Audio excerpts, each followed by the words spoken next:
The Puppet Centre has existed since 1981, and in 1989 we moved into what is the former cleansing department for Kelvindale.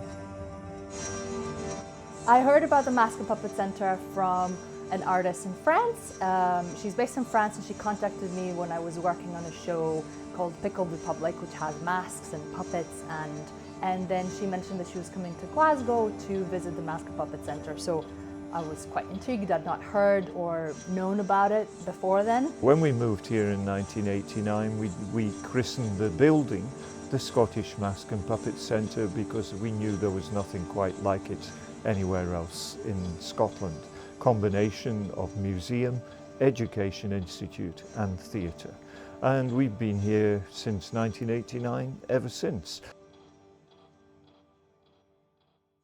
I find myself energized and really inspired by working with masks and with object manipulation, because it's constantly, it offers access to like worlds that you wouldn't normally be able to access. So either really quirky worlds or really imaginative or completely different atmospheres.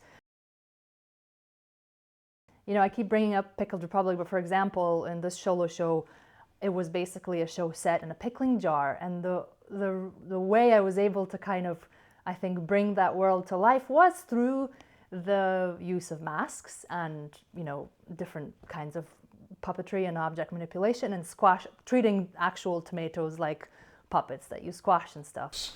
And it wasn't until I was 28 that I trained as a puppeteer. But at that point I found out that the puppet is really the mask withdrawn. Totally. Taken off the face, shrunk or enlarged, yeah. and then animated and brought to life. That's kind of what made sense to me as well, because I'm trained as a physical performer with, I've done mask work and stuff like that. Good. But then I was saying, when the first time I had to animate a puppet, I found it really difficult, because all of a sudden I was like, I know how to animate this, but the puppet is outside of my body, so how do you do that? Yeah. But the way you explain it, so it just like, it took a little bit of time to be able to just expand my awareness. Florian, I don't want fame. I left the school with the saddest stain. I went to the Brighton Brew for work, and this is what I sang to the wee brew clerk. For a character performer like myself, and as a deviser and writer, it's amazing. It's a great source of inspiration. You can come and explore and find out many different things that you maybe hadn't thought about. So for me, the new thing for me today was finding some of the Mexican masks. I had not seen masks like that in person, I think, ever. So seeing some of the shapes and the mythology behind the devil mask, for example, is really interesting. So I'm already thinking about how I can maybe start to use some of those observations in my own work. Io sono Alchino da bisogna e sono fame.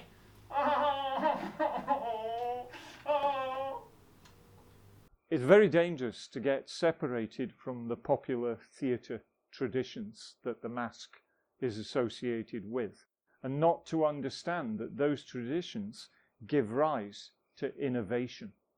Tradition and innovation go hand in hand with the mask. It's not one or the other.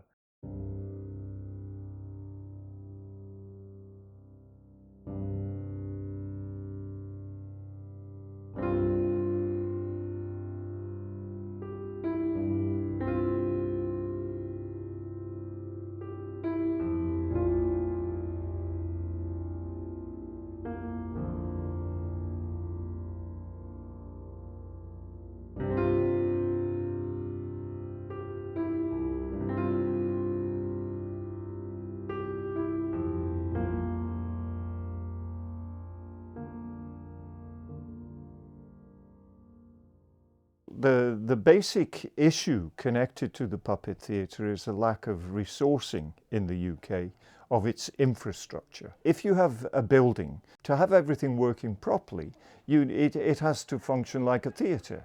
It has to have all of the components of a theatre. Now, if the expectation on the part of people that fund the arts is that you don't need staff, you don't need paid activity, you don't need paid profession to service it.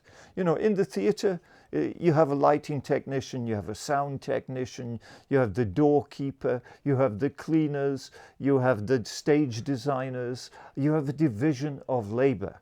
In the great puppet theatres around the world, they also are provided with a division of labour. Cosa c'è? Dove? Che vedo?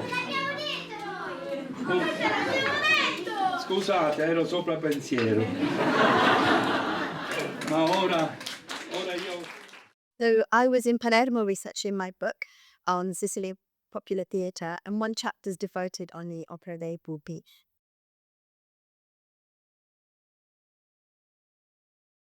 Yeah, well, I think the parallel between the Cuticchio's laboratory or workshop and the Scottish Mask and Puppet Centre, the parallel is quite simple in that they're both quite straightforward in that they both protect minoritized performance traditions. So both of their missions is to protect an art practice that will fade away. I mean, the Opera dei Pupi is UNESCO protected. Offendono neppur sfiorandole con un fiore.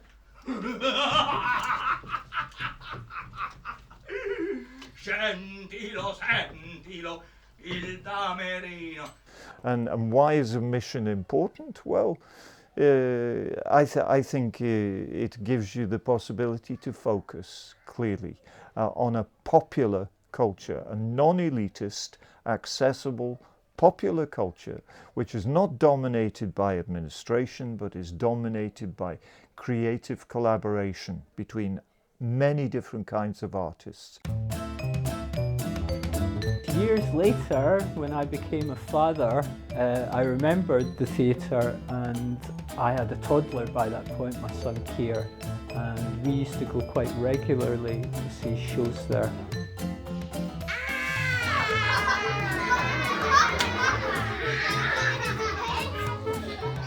We would go maybe once or twice a month to the puppet theatre. He would go to see shows, and these included shadow theatre, Punch and Judy. I think there was even some Japanese no theatre that we both went to see. So yeah, we were both regulars at the centre when he was a wee boy. The centre itself, quite a magical sort of place. I think the way that it's set up and all the puppets that they have on display, I think that held a real sort of childhood fascination for him almost. I think he just regarded it as a really...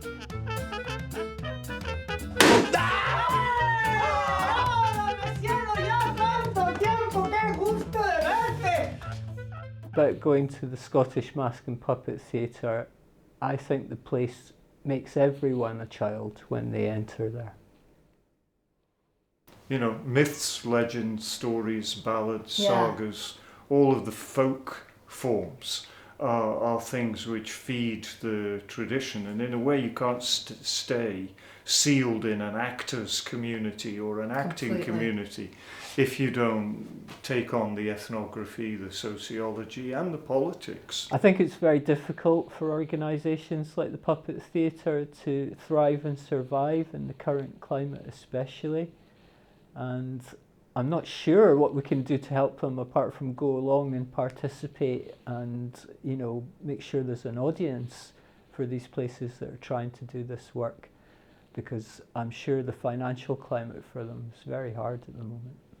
You know, it's no good having puppet organisations that are not run and controlled by the puppeteers themselves, the people with the skills.